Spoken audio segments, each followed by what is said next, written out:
Welcome, welcome, welcome, everyone. Welcome to your soulful morning. Let's start our morning ritual by closing our eyes, straightening our backs, and tuning into inward journey and extending our immense gratitude to all the divine beings, gurus, teachers, ancestors, parents, body, angels, guardians, spirit guides, masters, who speak to us through the books, who speak to us through the lives, who speak to us through the guidance, nurturing, prodding.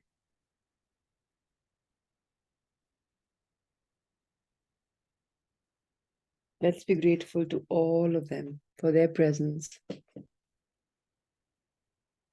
in making our life so much more meaningful.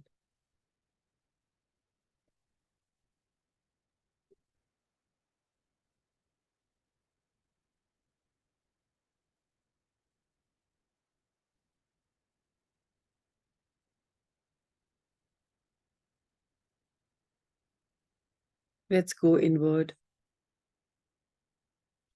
to understand what is happening inside us.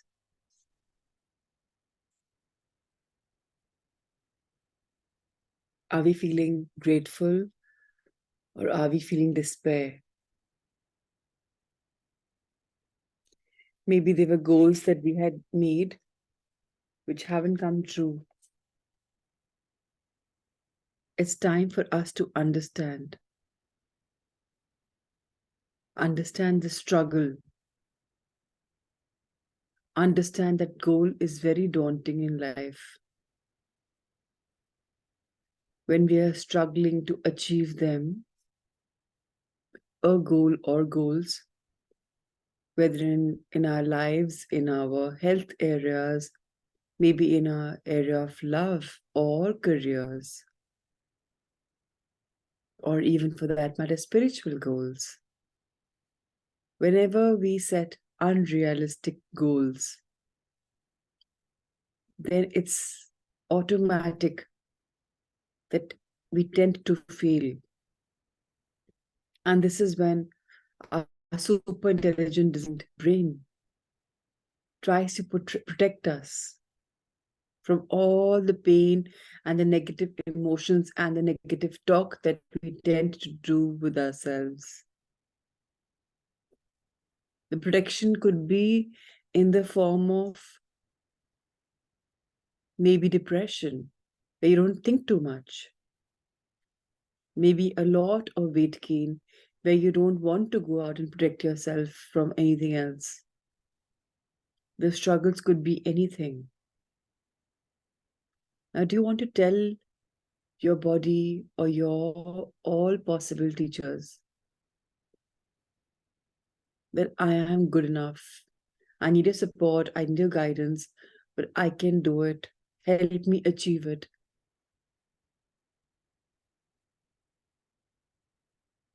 Are you brave enough to tell your teachers, guardians, that I don't need protection, Lay. I need guidance. I need nurturing.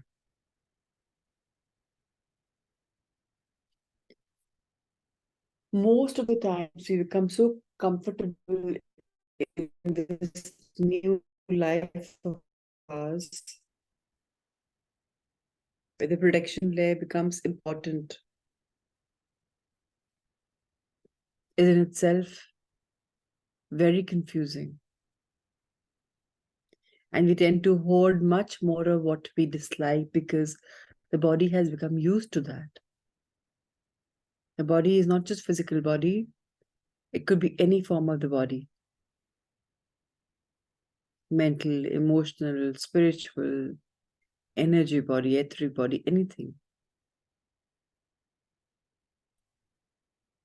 Herein, in our soul's journey, we are once again being reminded that love is everywhere. It is the eternal truth that I am loving, I am loved, I am lovable, and that it's me who tunes in to this beautiful feeling.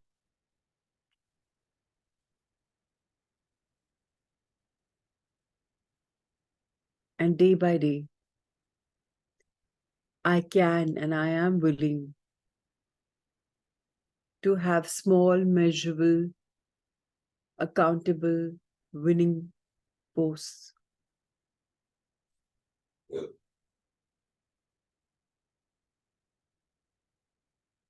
When I present myself with simple, doable stuff, I know that the power packed results are soon to be seen because I'm teaching my brain and myself to get rewired to attain success. So, can I break down my goals to have small, measurable wins every single day? And can I be disciplined enough, not in a strict way, but in a way which will give me success, which will contribute to these significant changes, wins day by day? And that is going to lead me into a better quality of life, health, love, or career, or spiritual health, leading me on a path of eternal happiness.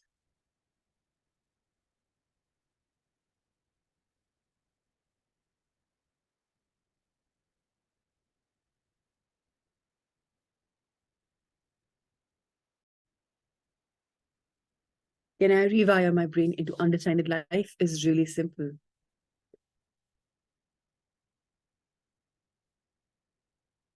And can I also understand that whatever I dislike too much, I'm amplifying that?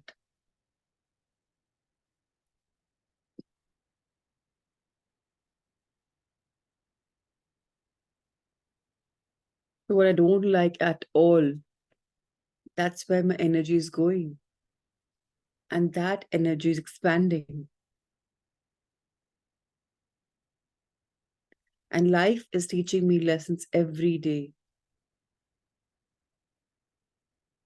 So if I'm grateful, not for a perfect and a very beautiful life to look at, can I be grateful for the life lessons that have been taught to me and are being taught to me even now? That it's teaching me to move through negativity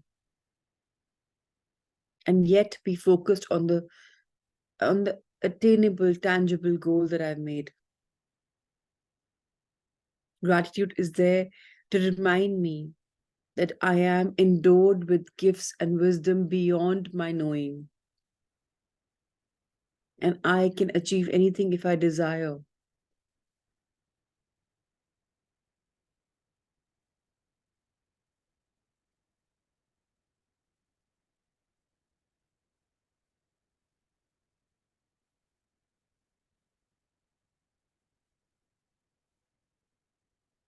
And now have a concentrated minute of gratitude, minute and a half, 900 odd seconds, to be grateful for 10 things in life.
And now, let's fold our hands.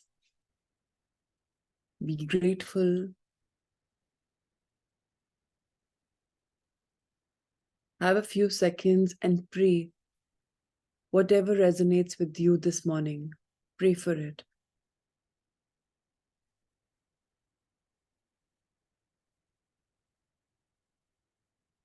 And with the same hands, open them as if you're blessing the world with the prayer that you prayed for yourself. May that amplify for the world. May this or something higher, better unfold and for the highest good of you and the others, known and unknown. So it is. So it is. So it is.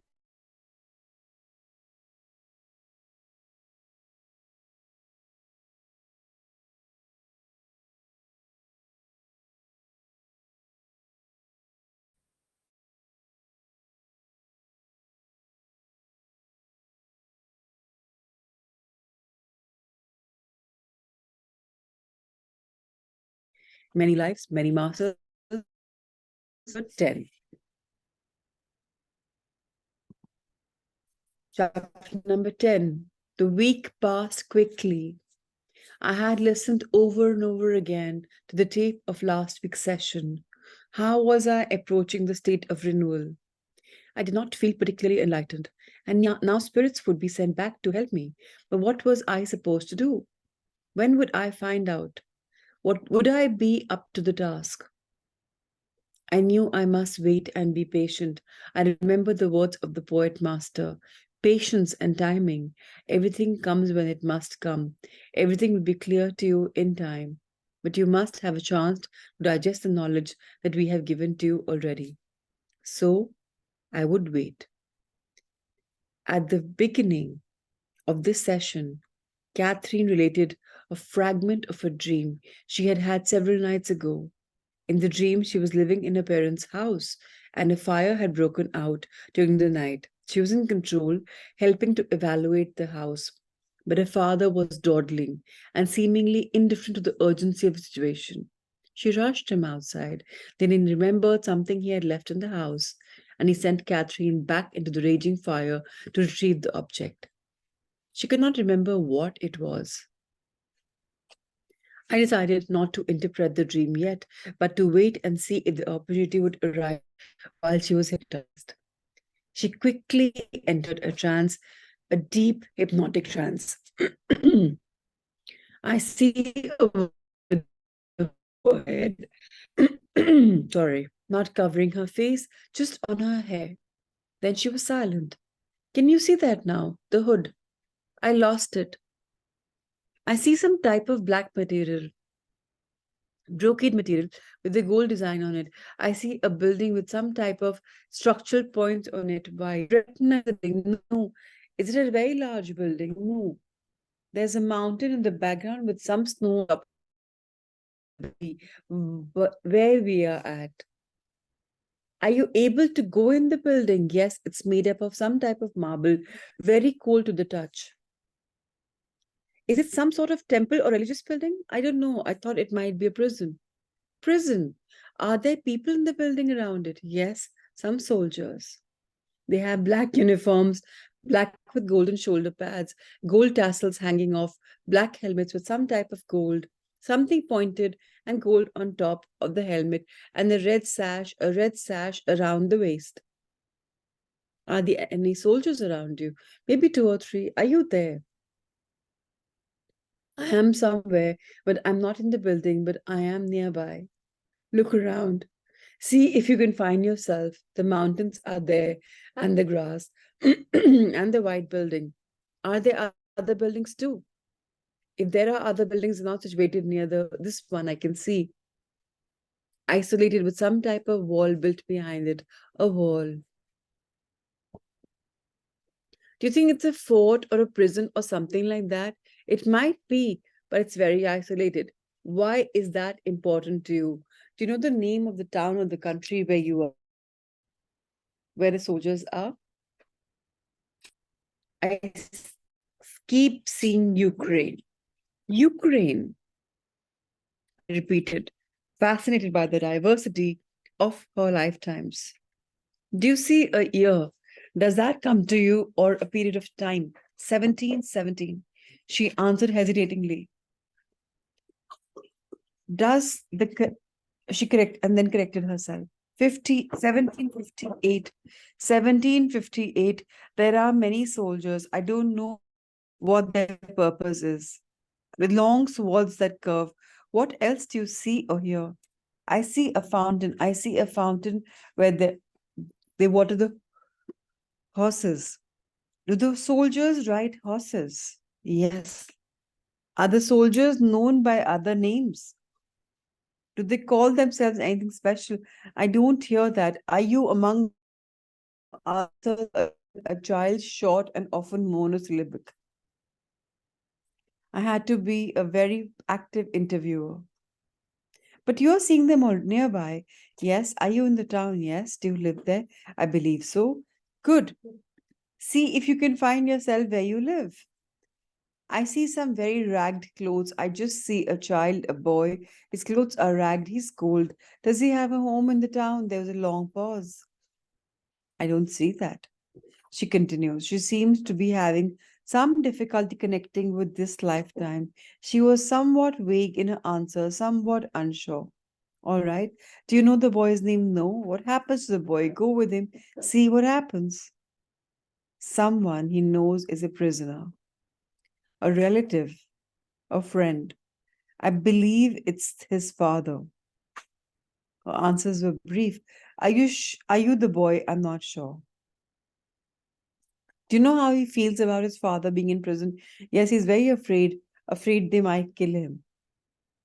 What was his father? What has his father done? He has stolen something from the soldiers, some paper, something. The boy doesn't understand completely. No, he might never see his father again. Can he get to see his father at all? No. Do they know for how long his father will be in the prison or if he will live? No, answered. His voice quavered. She was very upset, very sad. She was not providing much detail, yet she was visibly agitated by the events she was witnessing and experiencing. You can feel that the boy is feeling. I went on, that kind of fear and anxiety. Do you feel it? Yes. Again, she was silent. What happens? Go ahead in time now. I know it's hard. Go ahead in time. Something happens. His father is executed. How does he feel now? It was for something he never did. But they execute people for no reason at all. The boy must be very upset about this. I don't believe he understands fully what has happened. Does he have other people to turn to? Yes, but his life will be very hard. What becomes of the boy? He will probably die. She sounded so sad. She was again silent, then seemed to be looking around. What are you seeing? I see a hand closing around something white. I don't know what it is. She fell silent again, and minutes passed. What else do you see? Nothing. Darkness. She had either died or somewhat disconnected from the sad boy who lived in Ukraine more than 200 years ago. Have you left the boy? Yes, she whispered. What did you learn from the lifetime? Why was it so important? People can't be judged hastily. You have to be fair with someone. Many lives are ruined by being hasty in our judgments. And this is something all of us should remember as a lesson for the day. When we read people can't be judged hastily, it also means I am not to be judged hastily. We are very quick to reprimand ourselves, our actions, and then feel remorse later, maybe, or feel bad later. We have to be fair with other people and ourselves. Otherwise, this nature to judge will definitely lead us into a not so good place. Back to the chapter. The boy's life was short and hard because of that judgment against his father. Yes, she was silent again. Are you seeing something else now? Do you hear anything? No. Again, there was this brief answer and then silence. For some reason, the brief lifetime had been particularly grueling. Again, rest, feel peacefulness. Your body is healing itself. Your soul is resting. Are you feeling better, rested? It was difficult for the little boy, very hard. But now you're resting again. Your mind can take you to other places, other times, other memories. Are you resting? Yes. I decided to pursue the dream fragment about the burning house, her father's unconcerned dawdling, and his sending her back into the conflagration in order to retrieve something of his. Dr. Weiss says, I have a question now about the dream you just had with your father. You can remember it now. It's safe. You're in a deep trance. Do you remember? She says, yes. You went back into the house to get something. Do you remember that? Yes, it was a small metal box. What was it that he wanted so badly to send you back into the burning house? His stamps and his coins that he saves, she answered. Her detailed recollection of the dream content under hypnosis contrasted dramatically with the sketchy recall while awake. Hypnosis was a powerful tool, not only providing access to the most remote and hidden areas of the mind, but also allowing a much more detailed memory. Were his stamps and coins very important to him? Yes. But to risk your life to go back into a burning house just for stamps and coins, she cut me off. He didn't think he was risking it. He thought it was safe. Yes. And then why didn't he go back instead of you? Because he thought I would go faster. I see. Was there a risk to you though? Yes, but he didn't realize that. Was there more meaning to the dream for you about relationship with your father? I don't know. He didn't seem to be in much of a hurry to get out of the burning house. No. Why was he so leisurely there? You were fast, you saw the danger, because he tries to hide from things. I seize this moment to interpret part of the dream. Yes, it's an old pattern of his, and you do things for him like fetching the box. I hope he can learn from you. I have a feeling that the fire represents time running out, that you realize the danger and he doesn't. While he dawdles and sends you back for material objects, you know much more, and you have much to teach him. But he doesn't seem to want to learn. No, she agreed, he doesn't. That's how I see the dream. But you can't force him, only he can realize this. Yes, she agreed again, and her voice became deep and husky. It is unimportant that our bodies get burned in fires if we don't need them. A master spirit had shed an entirely different perspective on the dream. I was surprised at the sudden entrance, and I could only parrot back the thought. We don't need our bodies. No. We go through so many stages when we are here. We shed a baby body, go into a child's, from child to an adult into old age. Why shouldn't we go one step beyond and shed the adult body and go on a spiritual plane? That is what we do. We don't just stop growing, we continue to grow. When we get into the spiritual plane, we keep moving, growing there too. We go through different stages of development. When we arrive, we are burnt out. We have to go through a renewal stage, a learning stage, a stage of decision. We decide when we want to return, where, and for what reasons. Some choose not to come back. They choose to go on to another stage of development, and they stay in spirit form, some for longer and others before they return. It is all growth and learning, continuous growth. Our body is just a vehicle for us while we are here. It is our soul and our spirit that lasts forever. Now, here is where all of us should tune into the words that are written soul and spirit that last forever. Some of you will say spirit is also the name for soul. But here, let's look at the meaning, what we are being guided towards.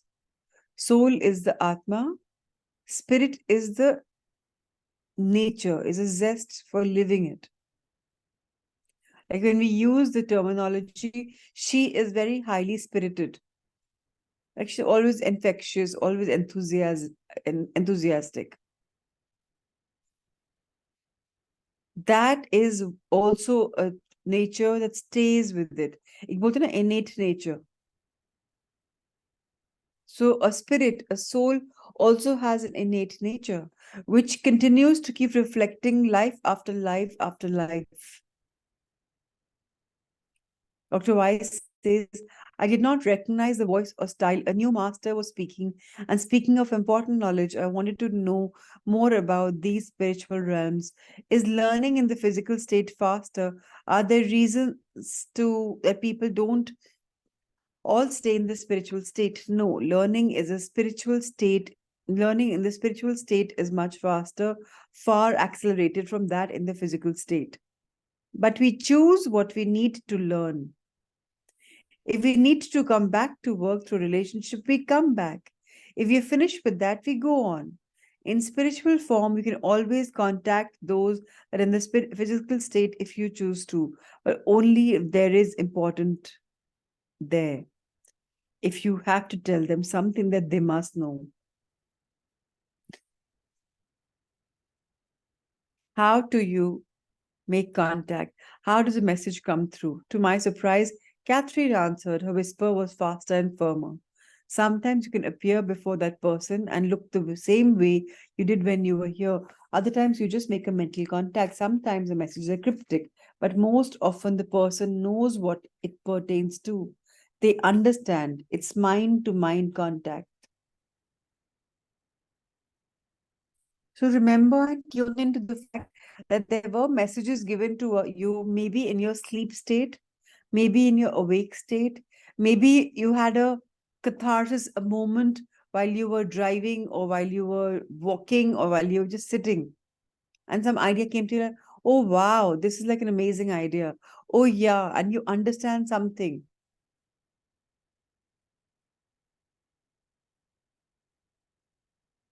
When you ask, you are given. I distinctly remember I was reading this book called Power with the Morning Batch in 2021. And that book was all about love, love, love. And then I asked my master, I just met my higher self, I think few weeks ago before that. And I just asked while in the session, so what does love mean? You keep saying love, love, love. There must have been a couple of minutes pause while reading or something, and the answer came, let our virtues expand. Let our virtues evolve. When you do that, then love is what comes because creatively you're evolving. And then there's love. Messages can come to us in any form. Either when we're reading these books, it comes to us in the form of messages from masters, or when maybe I'm the conduit for sharing something, and maybe your higher self can tell you, this is what it is, this is what I've been trying to tell you, and you're like, yeah, okay, I understand. Which is why it's very important for each one of us to reflect on the teachings, which is why it's very important to have a small little book about the big things. Whatever comes your way, just write it down, reflect it.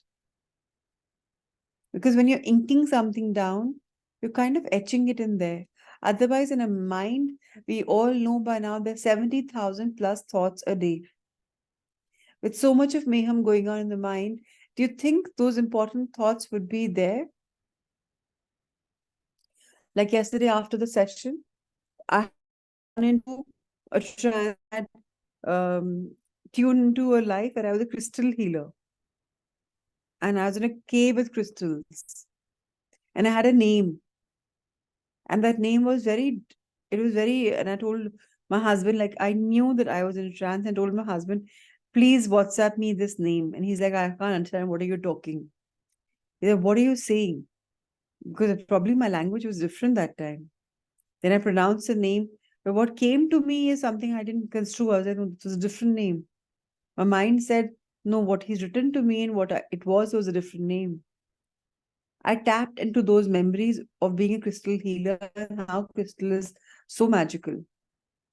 I came back from my trance after an hour and a half at about, I think, almost 8:40 or something. And I'm like, wow, I must tune into back into the crystals because I know about them and they're so healing. Messages can come to us anytime if we are prepared for them. So the question to yourself is, are you open and receptive to all the learnings that have to come to you? Contacts are being made, people are being talked, telling you something. So are you understanding? Dr. Weiss says, I spoke to Catherine, the knowledge that you have now, this information, this wisdom, which is very important, which is not accessible to you when you're awake and in the physical state. I guess I won't understand it. I'm not capable of understanding it, she says. Then perhaps I can teach you to understand it so that it doesn't frighten you, so that you can learn. Yes, when you hear the voices of the masters, they say things similar to what you are telling me now. You must share a great deal of information. I was intrigued at the wisdom she possessed when she was in this state. Yes. And this comes from your own mind, and they have put it there. So she gave the credit to the masters. Yes, acknowledge. How do I best communicate it back to you so that you can grow and lose your fears?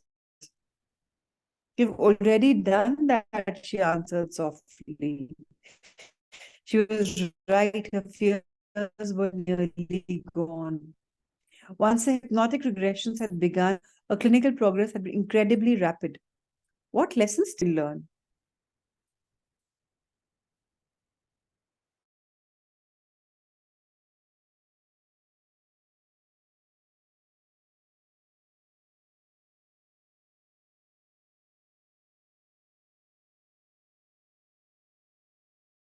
On what her principal task was.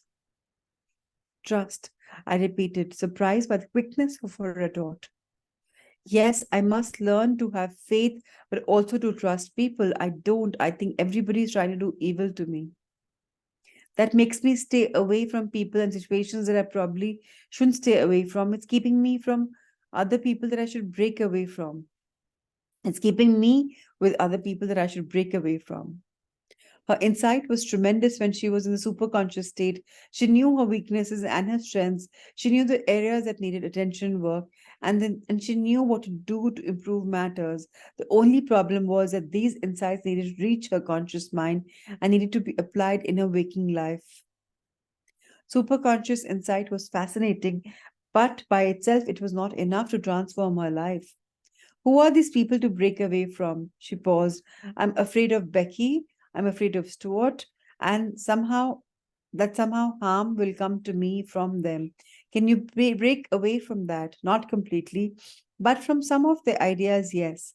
Stuart is trying to keep me in prison and is succeeding. He knows that I'm afraid. He knows I'm afraid to be away from him, and he uses his knowledge to keep me with him. And Becky, she's constantly trying to break down my faith in the people that I have faith in. When I see good, she sees evil, and tries to plant those seeds in my mind. I'm learning to trust people I should trust, but she fills me with doubt about them, and that's her problem, not mine. I can't let her make me think her way.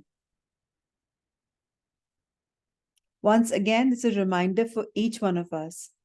Whenever there is a topic about trusting and faith, always know that the higher refined spirits are guiding you, helping you believe in that faith.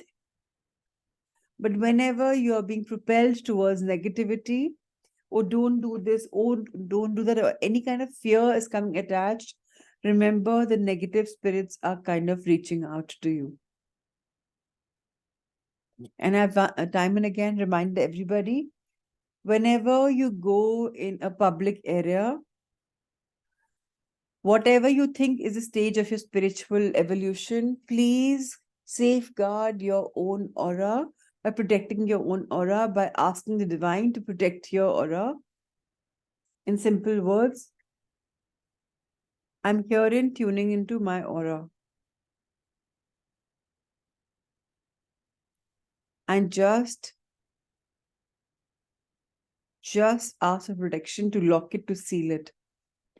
And you will find a tremendous shift in your own energy. Because the minute you're sealed, all things wonderful happen.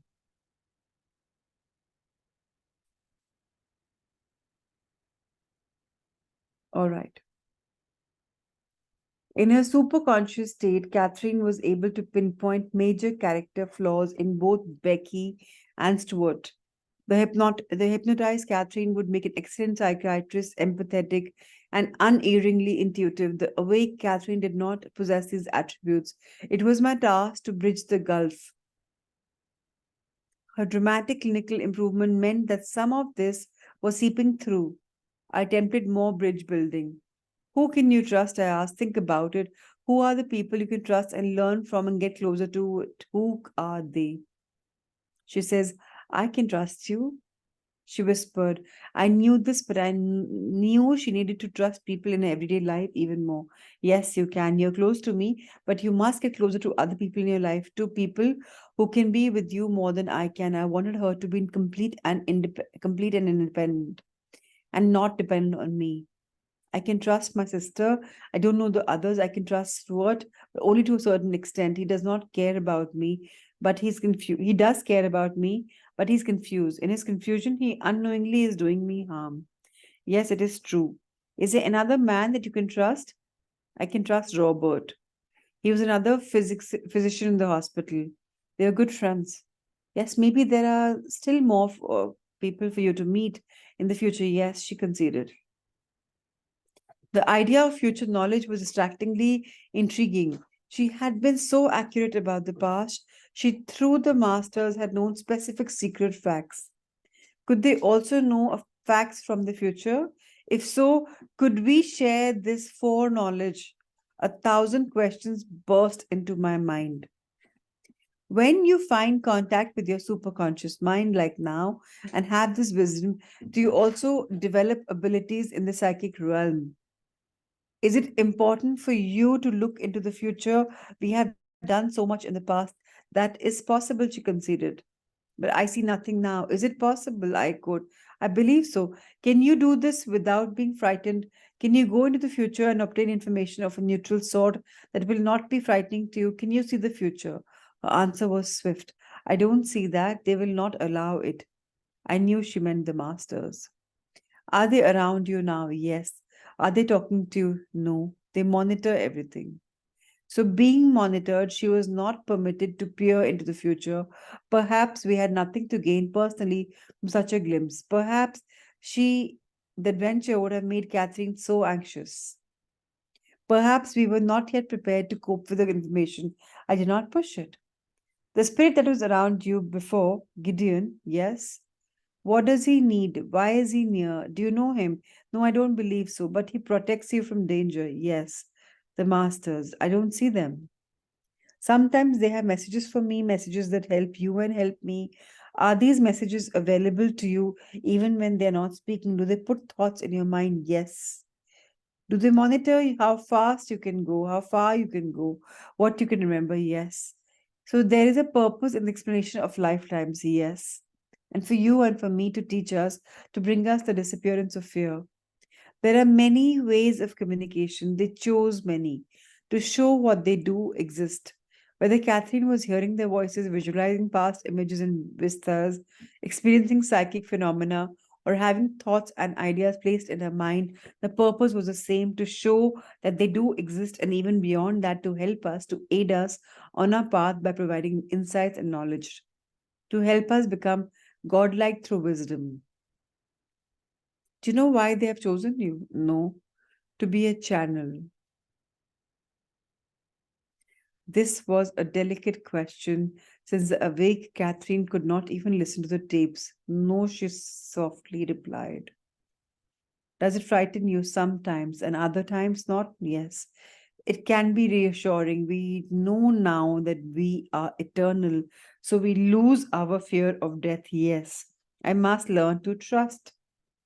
When I'm told something, I must learn to trust what I'm told when the person is knowledgeable. Certainly, there are people not to trust, I added. Yes, but I am confused, and the people I know I should trust, I fight against that feeling. And I don't want to trust anybody. Last time we talked about you as a child in a garden with horses. Do you remember your sister's wedding a little? Was there more to gather from that time? Do you know? Yes. Would it be worthwhile to go back and explore it? It wouldn't come back now. There's so many things in a lifetime, there's so much knowledge to attain from each lifetime. Yet we must explore, but it won't come back now. So I turned again to her troubled relationship with the father. The relationship with your father is another area, one that has affected you deeply in this life. Yes.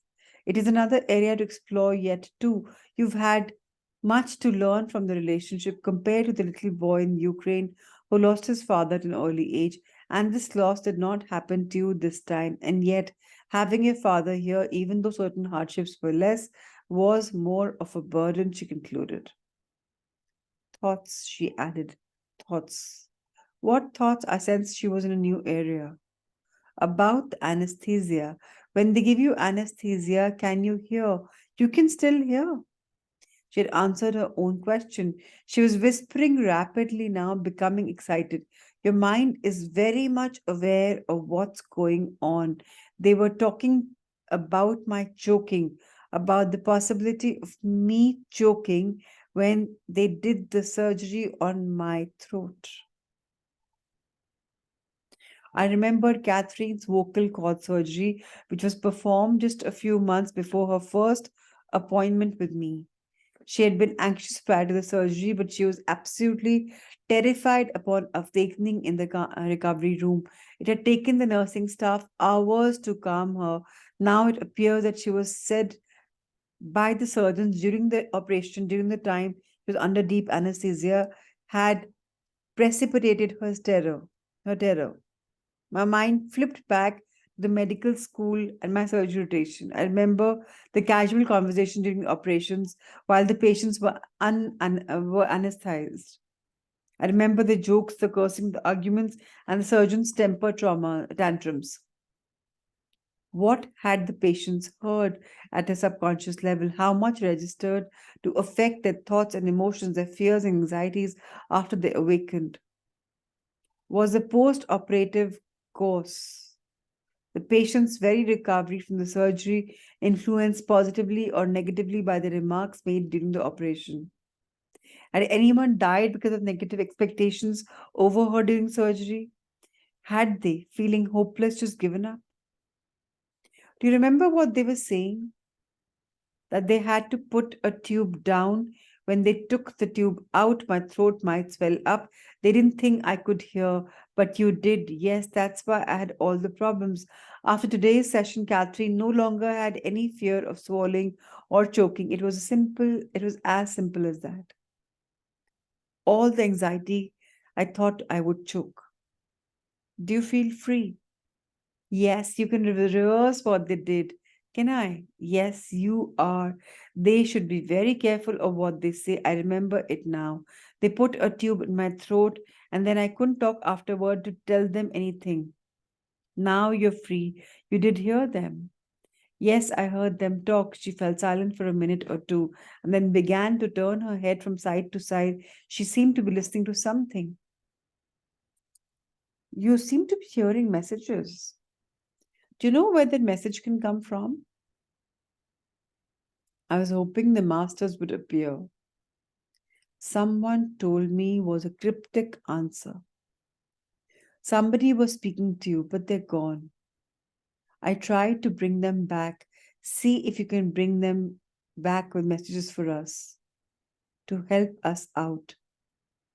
They come only when they want to, not when I choose, she answered firmly. You don't have any control over it. Okay, I conceded. But the message about the anesthesia was very important to you. That was the source of your choking.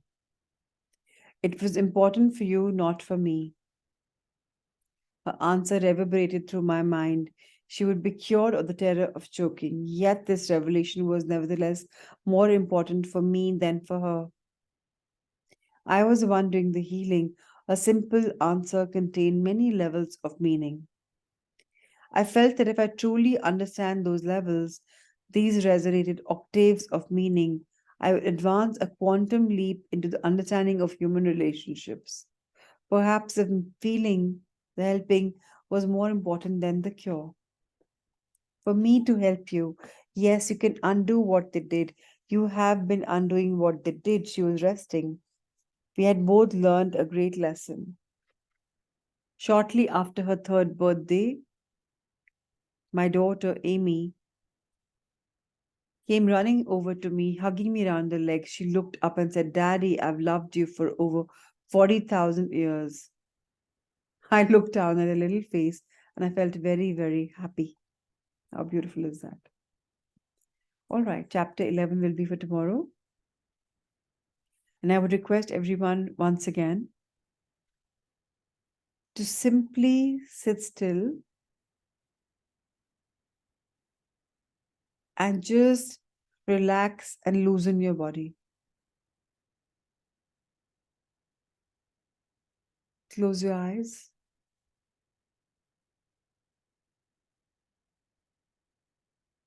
And just go with the flow of your breathing.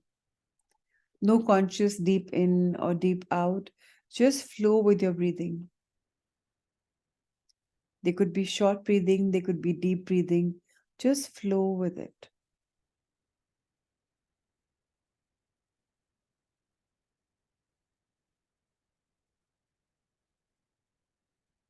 Calmly, beautifully, just flow with it.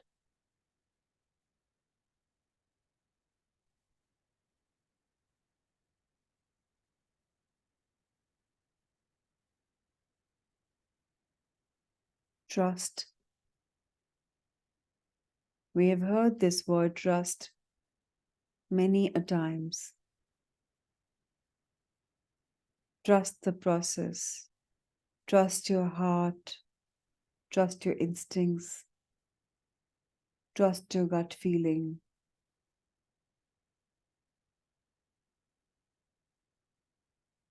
What does the word trust mean?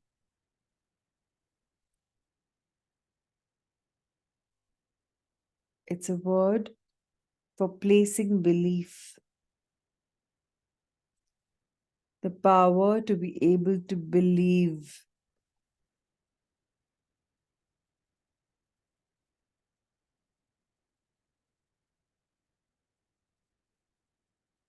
What are our limiting beliefs? Break them down.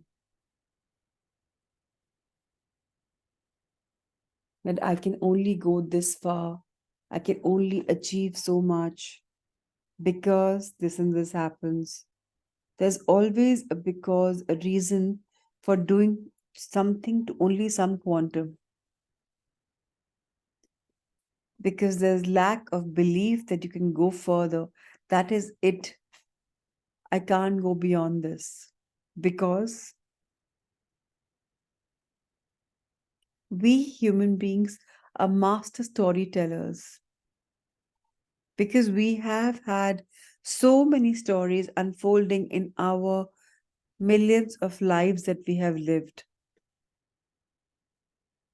This huge traversing of lives has given us immense wisdom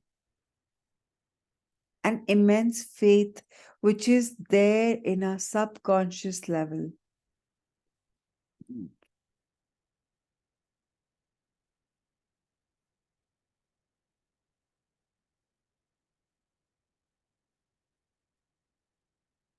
Now, as I take you deeper into your subconscious level, I need each one of us to tune into our spirit's guidance, spirit's messaging, spirit's belief system, our soul's belief system, so that our subconscious mind and conscious mind are in tandem with each other. So, gently, let's be ready to go in a deeper trance. On a deeper level, just to flow. Now, I will be simply counting 10 to 1, and you will become more relaxed. Your body will become more heavy because you will just drop it. 10, 9, 8,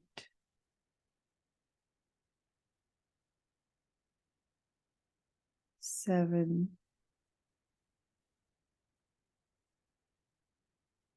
6,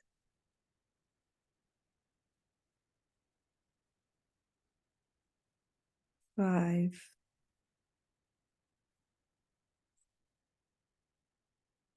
4,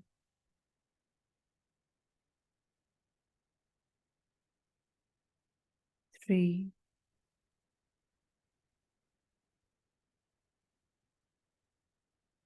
2,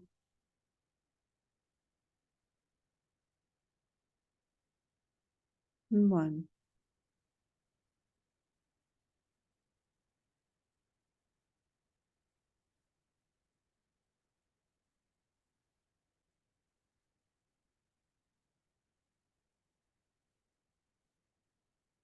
I am always guided.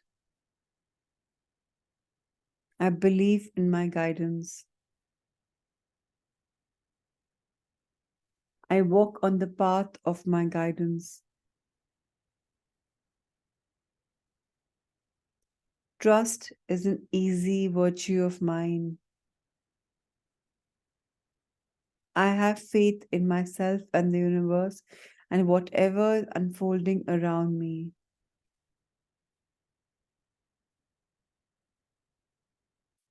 My body is healing at every given moment.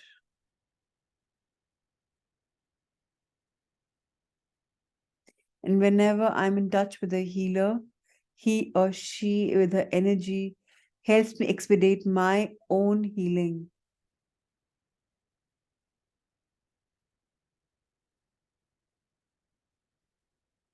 Right now, I drop all my limiting beliefs right here, right now, knowing that everything is possible in my life.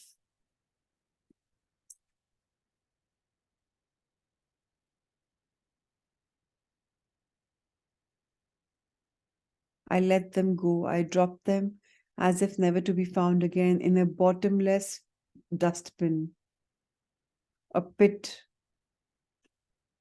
where there's fire going on. Whatever I'm burning is burned forever. I am letting go of all the limitations in this sacred fire.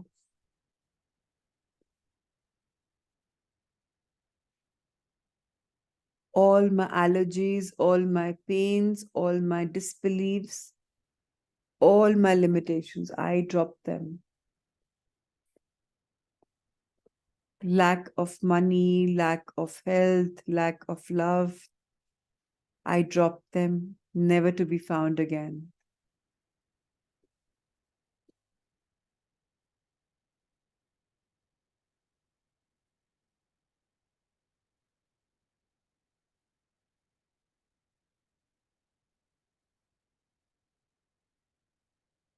On a subconscious level, I know I'm very wise and I bring this wisdom into my main conscious wakened stage. I operate from the world of wisdom. I am always guided by the divine masters. And whatever acts I take, do, are acts of wisdom.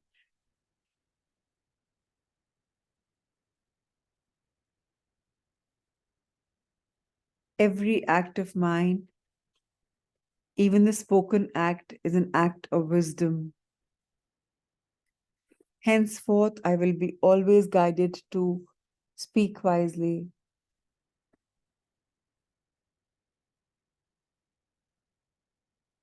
I'm always nurtured. I'm whole, perfect, healed, strong, powerful, harmonious, loving, joyous, and happy. Day by day, minute by minute, I'm more empowered, more enlivened, more enlightened because I am tuning into my superconscious, into my subconscious. Now the glow that I have is speaking through me very easily because I breathe freely and fully. I'm at ease. I know I'm safe because finally I trust the process of life. Life agrees for me. Life is unfolding for me, through me. I am a beautiful channel of spreading love, light, joy, and happiness.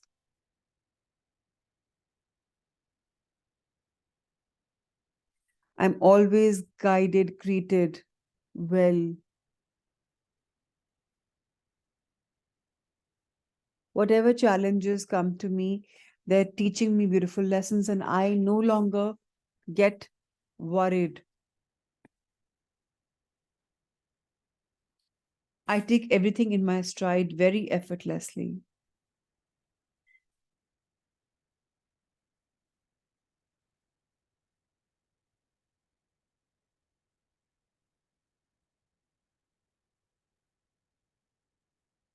And now, let's invite our masters, our guardians that are protecting us.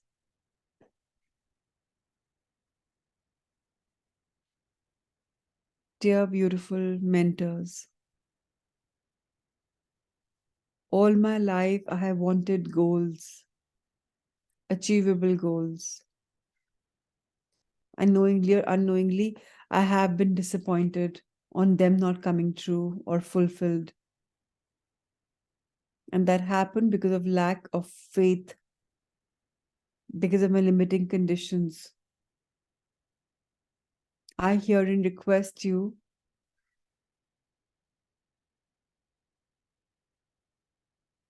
to activate my belief system that everything is possible and that I can do whatever I set my heart on. Faith is my biggest asset. Patience is something that I'm filled with. It's a virtue that I am now empowered with. And now, when I trust the process of life, I know everything will happen, unfold in its own given time. And I'm tuned into these beautiful synchronicities of life. And today, I am requesting each one of you, dear mentors, to rewire my conscious brain right here, right now, and to teach me, to guide me into beautiful life lessons.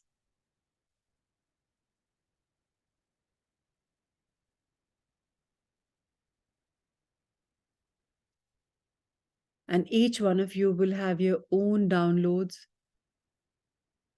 Check into your higher spirits and allow the teachings to come through you. Tune in. You may be shown some way, some life, some part. Just go into it with an open mind and see what will unfold. Be blessed.